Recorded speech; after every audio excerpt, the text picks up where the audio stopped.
বাকের ভাই, কেমন আছেন? কারো খারাপ থাকায় সময় যে স্থবির হয়ে যায় না, এটাই আনন্দের কথা। ভালো আছি নাকি খারাপ জানি না, তবে আমার দিন ফুরোচ্ছে। আপনাকে ওই যে বলেছিলাম, পৃথিবীতে কিছু মানুষের জন্মই বোধহয় কষ্ট পাওয়ার জন্য। আমার জীবন থেকে বোধহয় শব্দ উঠে গেছে। আমি এখন ভীষণ কষ্টে থাকি বাকের ভাই। একটা রাতও ঠিকঠাক ঘুমোতে পারি না। রাতে হঠাৎ ঘুম ভেঙে গেলে নিজেকে বড্ড একা লাগে, ভয় হয়।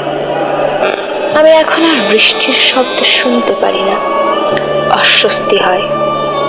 অথচ আপনাকে নিয়ে আমি শহর ছেড়ে দূরে চলে যেতে চেয়েছি।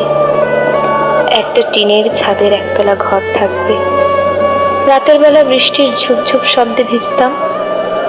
এখনো বৃষ্টি হচ্ছে বাকের ভাই। আপনি কি এখন আমার হাত ধরে বৃষ্টিতে ভিজতেন, নাকি বলতেন, মুনা, বৃষ্টিতে ভিজো না, শরীরে জ্বর আইব, রেইনিং ইজ ভেরি ব্যাড। জানেন বাকের ভাই, আমি বোধহয় আপনাকেই ভালোবাসতাম। স্মৃতি হাতড়ালে কেবল আপনাকেই মনে পড়ে। মামুন সাহেবের কোনো স্মৃতি আমাকে আনন্দিত কিংবা দুঃখিত করে না।